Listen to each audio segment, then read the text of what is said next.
Hola, es un placer tenerte aquí. Antes de comenzar, suscríbete al canal y dale like al vídeo. Madrid estaba gris el día que enterré a mi marido, como si el cielo también hubiese decidido guardar luto por la muerte de Andrés, el hombre con quien compartí 32 años de vida y que, a pesar de todo, fue el único que supo mirarme sin juzgarme. Recuerdo el sonido sordo de la tierra al caer sobre el ataúd, y a mi hijo Sergio, inmóvil junto a mí, con el rostro oculto tras unas gafas de sol que no escondían su impaciencia por marcharse.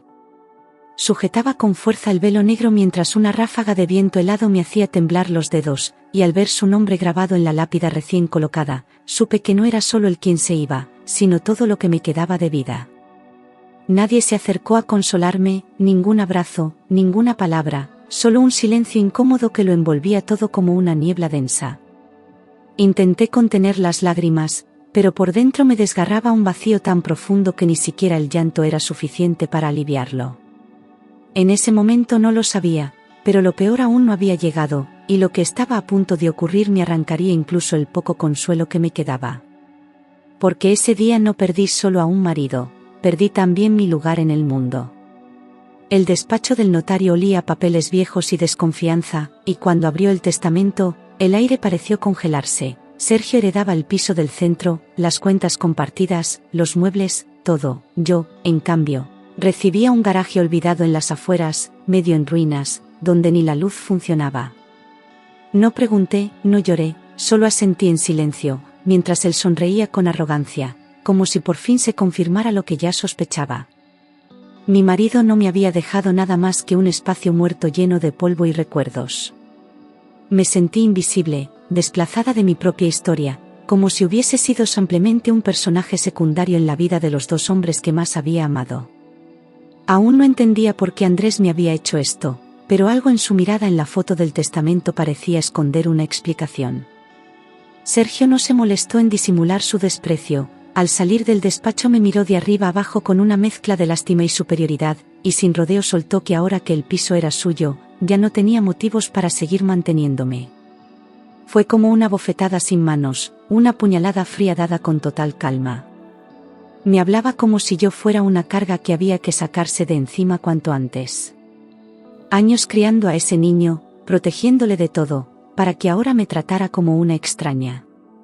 No respondí, el silencio era mi única defensa ante su indiferencia cruel. No vales nada, eres una vieja inútil, escupió sin levantar la voz, mientras con gesto meticuloso empezaba a recoger mis cosas del armario y las dejaba en bolsas junto a la puerta. No hubo rabia, ni llanto, ni siquiera vergüenza en su cara, solo una especie de alivio por deshacerse de mí. Ni siquiera se molestó en esperar a que encontrara un sitio donde ir, como si mi destino ya no fuese asunto suyo. Me senté en el sofá, paralizada, viendo cómo mi vida era empacada como si fuera basura. Y en ese momento supe que ya no tenía casa, ni hijo, ni refugio.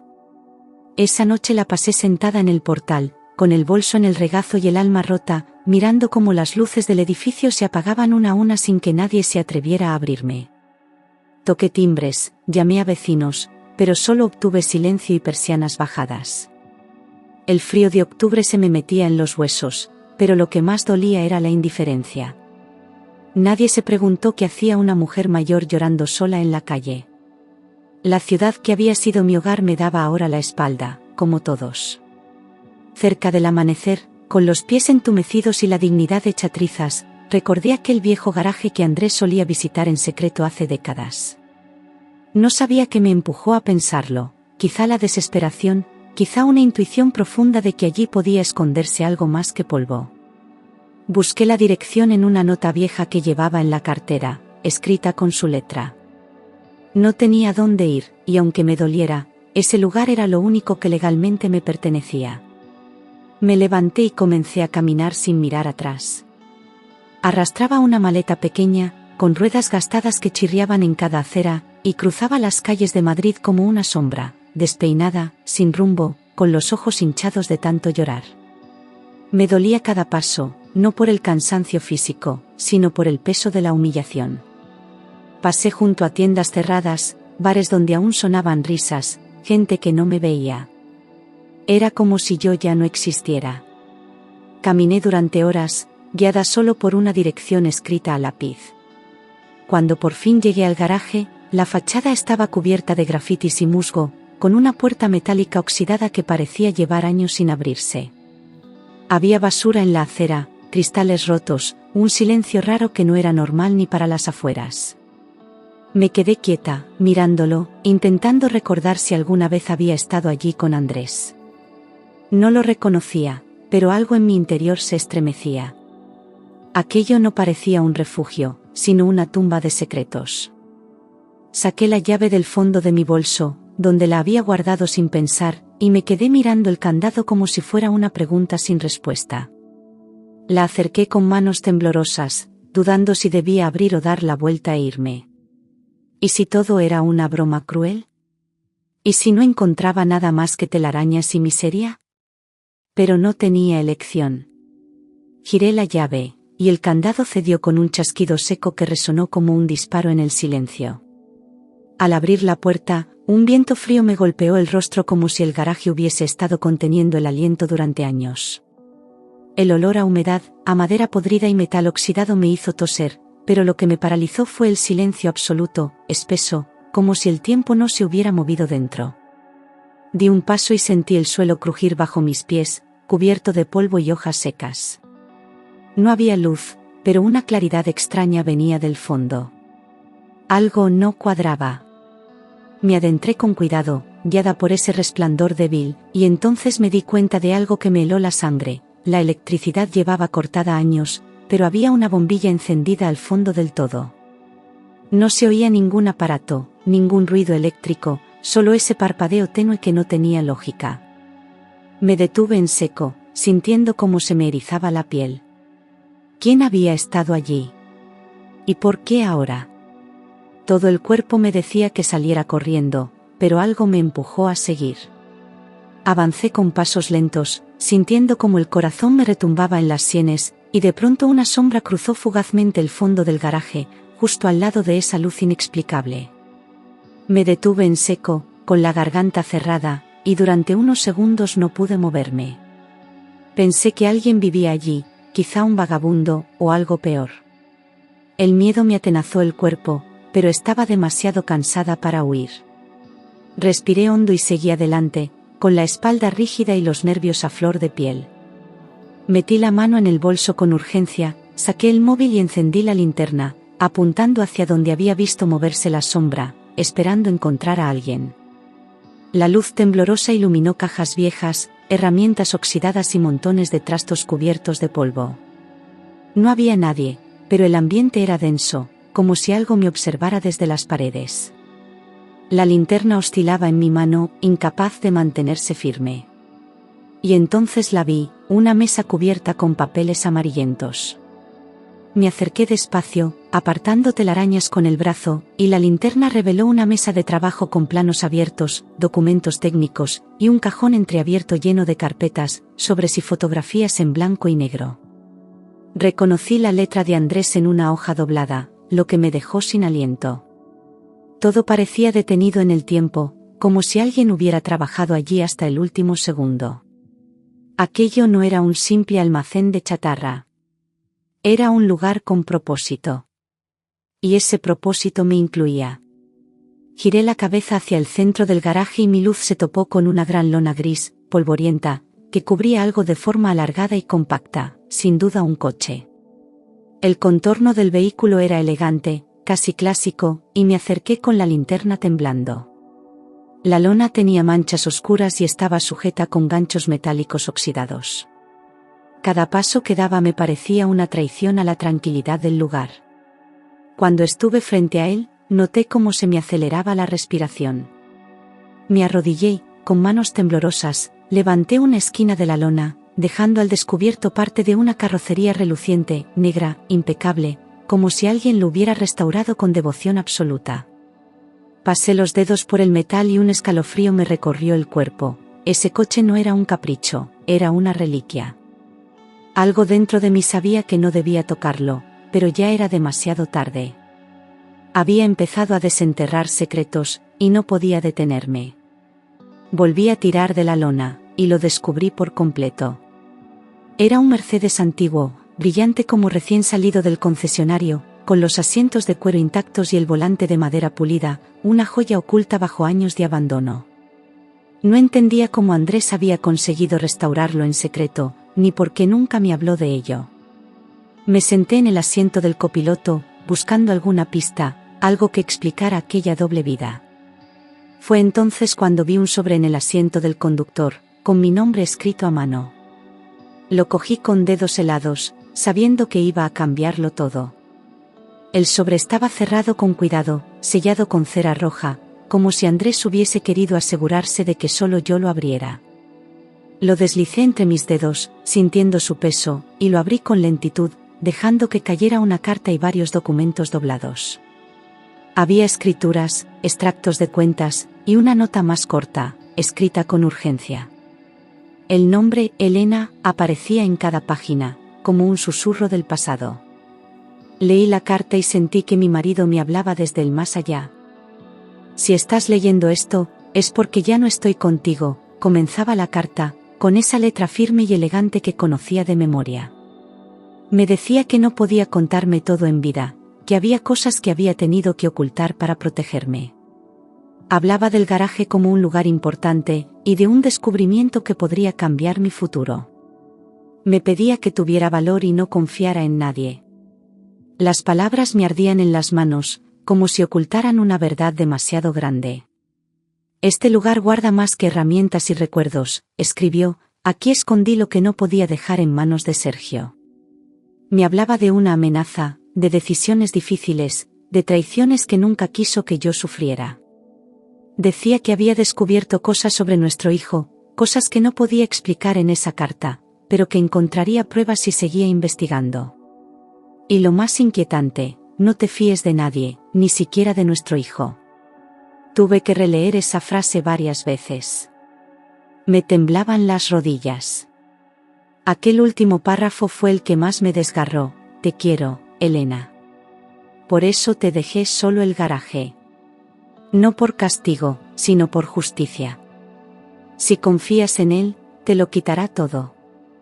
Me quedé sentada con la carta en el regazo, mirando la sombra del coche junto a mí, sin saber si llorar o salir corriendo.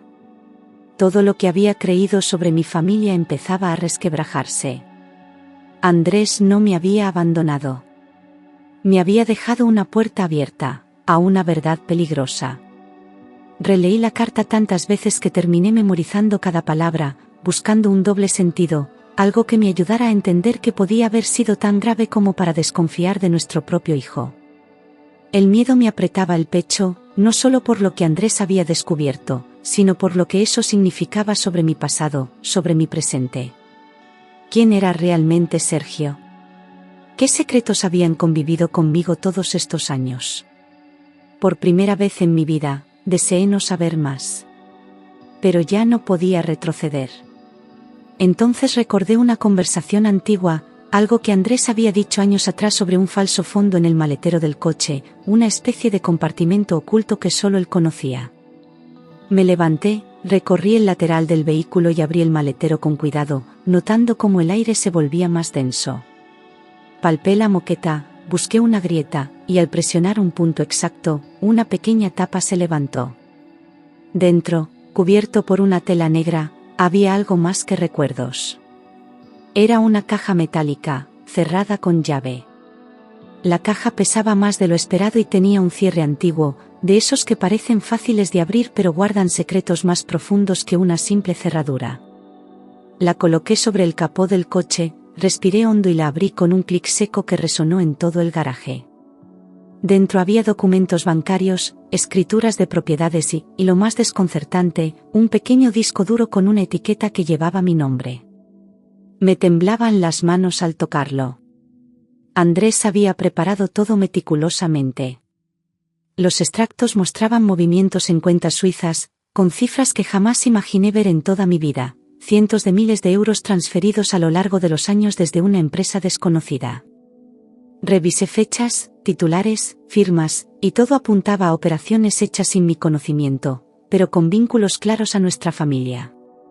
Mi mente iba a mil, intentando encajar las piezas. Andrés había ocultado una fortuna. Y lo había hecho fuera del alcance de Sergio. La pregunta era, ¿por qué? Todos los documentos coincidían en una cosa: el dinero estaba a nombre de una empresa llamada Inversiones Vega, con sede en Luxemburgo, pero sin rastro en los papeles oficiales que yo conocía de nuestro negocio familiar. Ese nombre me sonaba vagamente, como algo que había escuchado al pasar, pero nunca con importancia. Busqué en los registros dentro del garaje, en los papeles esparcidos por la mesa, y allí estaba otra vez, Vega. Andrés había dejado demasiadas pistas para ser casualidad. Estaba claro que esperaba que yo las encontrara. Empecé a preguntarme si mi marido había tenido una doble vida, si Inversiones Vega era una fachada para esconder sus propios secretos.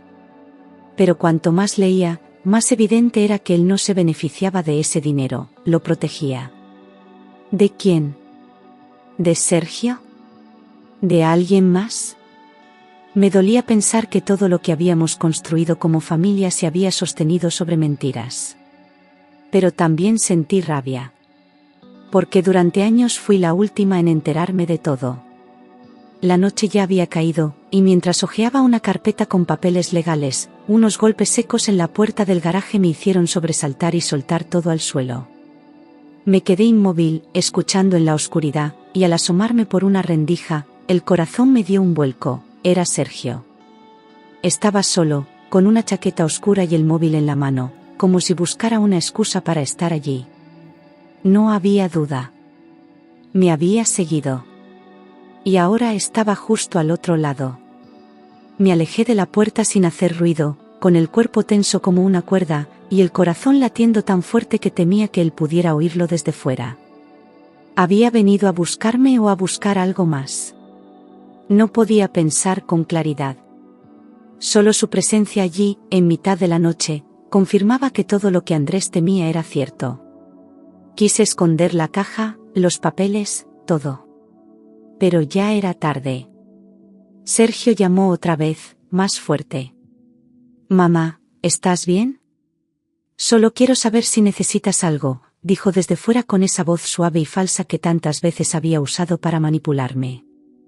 Me acerqué sin abrir, con la espalda pegada a la pared y los ojos clavados en la cerradura.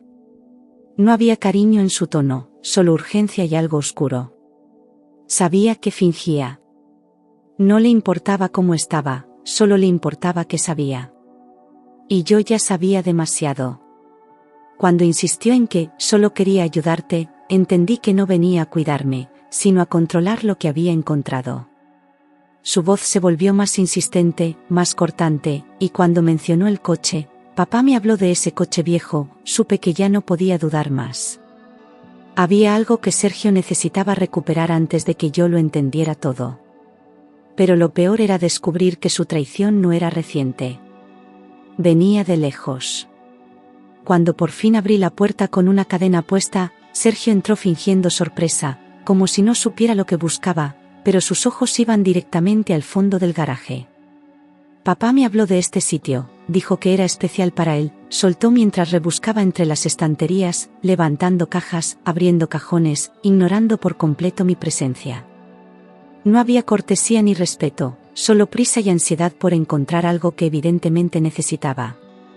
Yo lo observaba en silencio, temblando por dentro. Había perdido la máscara, y ahora se movía como un ladrón. Cuando intenté cerrarle el paso hacia la mesa, su mirada cambió de inmediato y su voz se volvió seca. «No te pertenece nada, vieja. Todo esto será mío tarde o temprano». Me quedé helada, con la garganta cerrada y los recuerdos de su infancia golpeándome con fuerza. Nunca pensé que me hablaría así, con esa rabia contenida que ya no se molestaba en esconder. Ya no fingía. Era un enemigo delante de mí, no mi hijo. Y estaba dispuesto a arrebatarme lo que fuera. Levanté la voz por primera vez en mucho tiempo, con una fuerza que no sabía que me quedaba, y le dije que papá había dejado todo eso para mí, que el garaje era legalmente mío y que sabía lo que había hecho. Sergio se quedó quieto un instante, como si mis palabras le dolieran más que un golpe. «¿No sabes nada?», murmuró, bajando la mirada por un segundo. Pero la tensión era como una cuerda a punto de romperse. Sentí que algo muy oscuro se movía dentro de él. De pronto se abalanzó hacia mí, me empujó contra la pared y me gritó que no tenía ni idea de lo que estaba haciendo, que estaba arruinándolo todo. El golpe fue seco, sin demasiada fuerza, pero el dolor fue más emocional que físico. Me quedé inmóvil, con los ojos llenos de lágrimas y el corazón latiendo con violencia. Él me miró con rabia, pero también con miedo. Sabía que ya no podía controlarme con palabras. Cuando por fin se fue, dando un portazo que hizo temblar las paredes, corrí a asegurar la puerta con una cadena oxidada que encontré bajo una estantería. Cerré las ventanas, apagué la luz y me senté en el suelo, abrazando la caja metálica como si fuera mi única protección. El garaje, que antes parecía hostil, ahora era mi único refugio.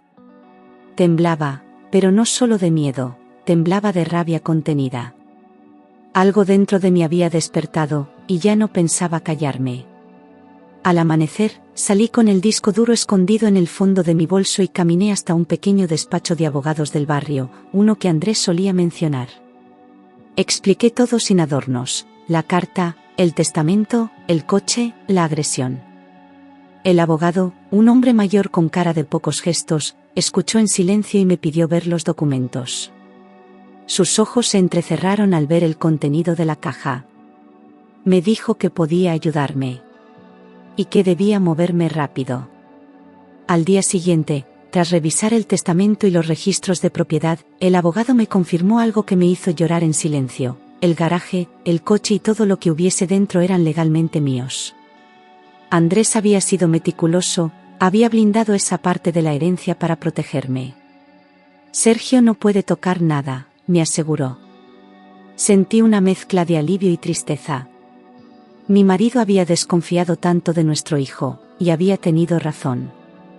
Entre los papeles, el abogado encontró una carpeta marcada con mi nombre, donde Andrés había dejado instrucciones detalladas para acceder a cuentas bloqueadas en el extranjero. Había códigos, nombres clave, y una carta más breve, casi como un mapa, que guiaba cada paso que debía seguir. No era solo una herencia, era un plan diseñado con tiempo, paciencia y desconfianza. Andrés lo había previsto todo. Incluso mi miedo. Incluso mi soledad. El abogado me ayudó a conectar el disco duro en un ordenador seguro, pero el acceso estaba protegido por una contraseña. Probamos varias combinaciones sin éxito, hasta que me vino un recuerdo fugaz: nuestra fecha de aniversario, la misma que él solía grabar en cada reloj que me regalaba. Lo intentamos, y funcionó. El archivo se abrió lentamente. Mi corazón latía con fuerza, como si algo sagrado estuviera a punto de revelarse. Dentro del disco duro había documentos escaneados, grabaciones de audio y un vídeo en el que Andrés, con voz cansada pero firme, explicaba lo que había descubierto: Sergio llevaba años desviando fondos de la empresa familiar a través de cuentas fantasma. Cada transferencia estaba detallada con fecha y destinatario. Todo lo había guardado allí, esperando que yo llegara a ese momento.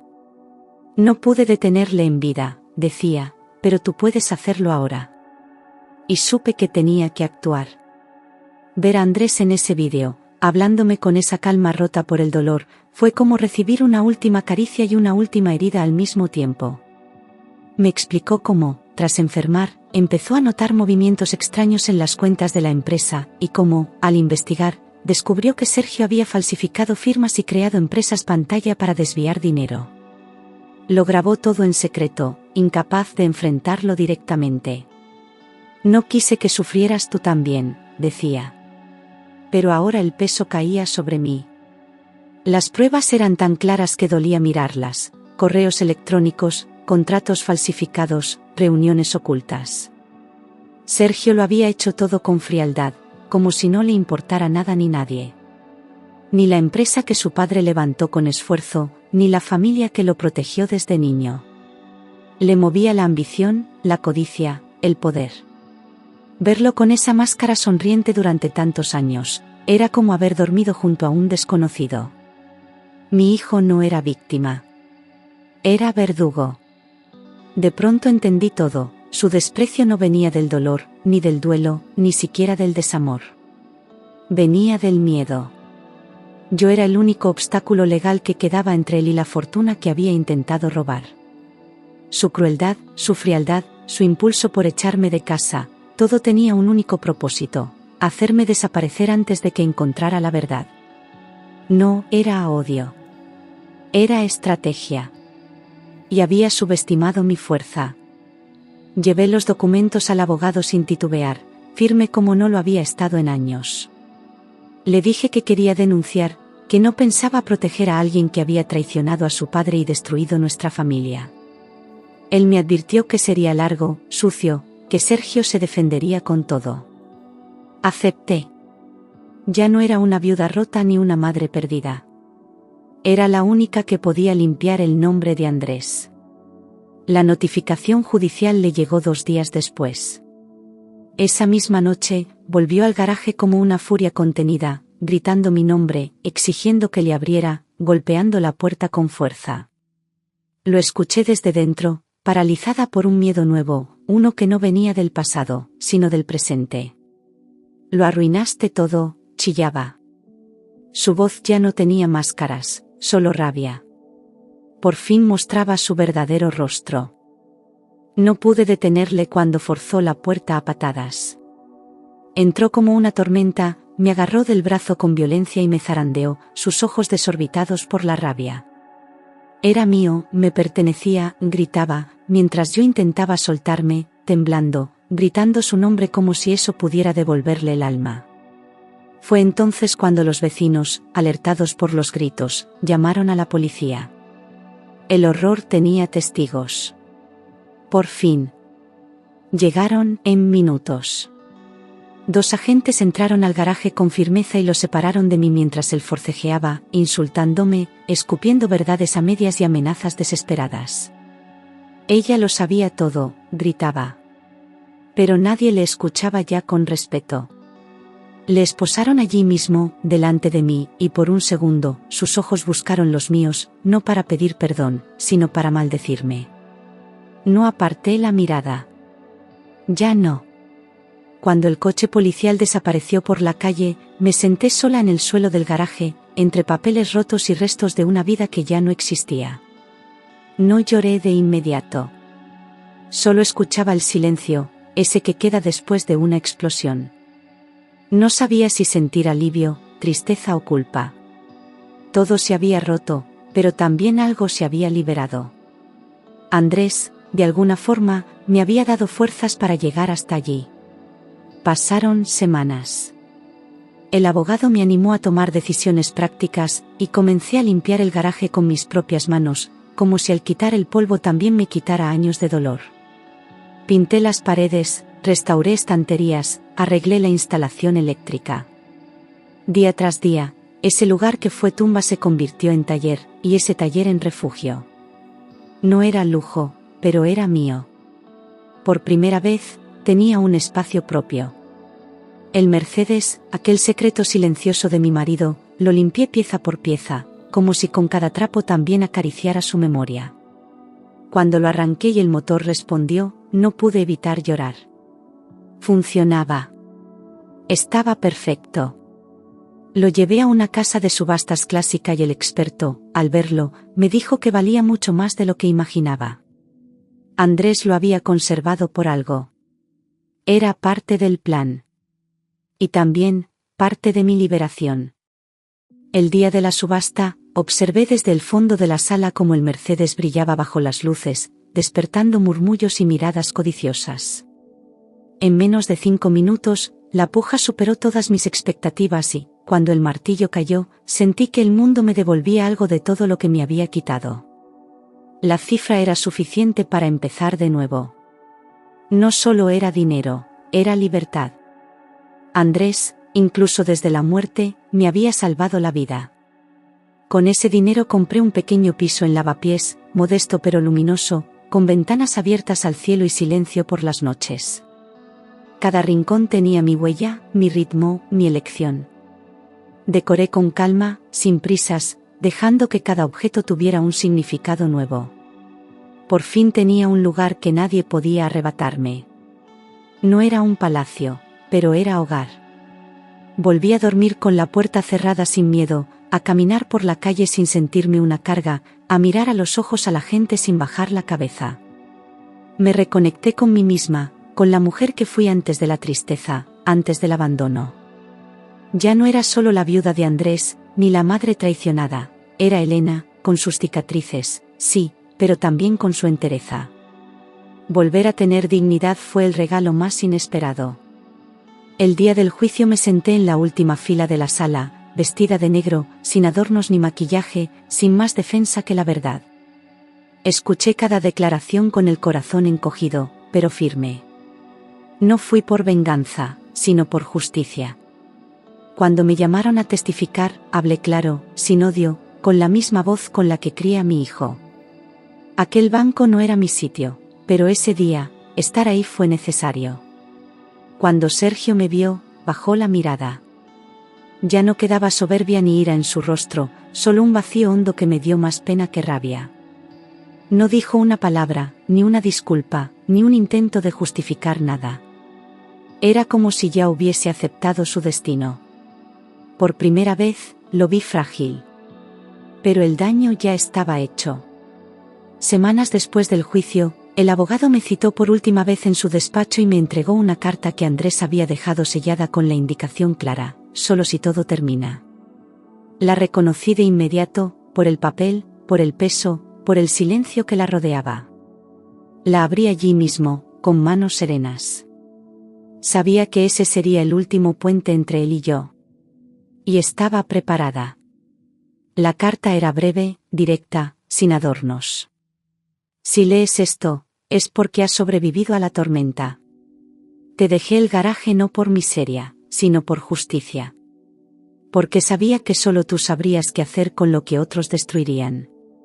No hablaba de venganza, sino de equilibrio. Al final, su mayor legado no fue el coche ni el dinero, sino la confianza silenciosa que me tuvo hasta el final. Y eso valía más que todo. Salí del despacho y caminé hasta el garaje una vez más, solo para mirarlo con otros ojos. Ya no era el lugar de la expulsión, ni del miedo, ni del frío. Era el escenario donde me reconstruí, donde enfrenté verdades que nunca quise saber. Andrés no me dejó allí para abandonarme, sino para despertarme. Todo lo que dolió, ahora tenía sentido. El garaje no era solo ladrillos y polvo, era memoria, era advertencia, era amor encapsulado en forma de secreto. Allí convivían los planos de Andrés, los papeles sucios de Sergio, mis lágrimas y mi dignidad recuperada. Todo seguía en su sitio, como si el tiempo hubiera aceptado su papel. No lo vendí. Lo conservé. Porque en ese rincón olvidado de Madrid, aprendí a volver a vivir. Volví a plantar flores en las jardineras oxidadas de la entrada, como él solía hacer en primavera, y cada vez que regaba las macetas sentía que algo dentro de mí también florecía. El silencio ya no dolía. Era paz. La misma que nunca supe tener cuando estaba rodeada de todo, y que ahora encontraba en lo poco. Madrid seguía rugiendo ahí fuera, pero yo, por fin, había encontrado mi centro. No era la mujer frágil que salió del funeral con el alma rota ni la madre humillada que durmió en un portal sin saber a dónde ir. Ahora caminaba erguida, con el pasado a cuestas, sí, pero sin que me pesara más de lo necesario. Había llorado, caído, temido, y también sobrevivido. Había aprendido a hablar por mí, a defenderme, a no esperar salvaciones ajenas. Era Elena, entera. Por fin.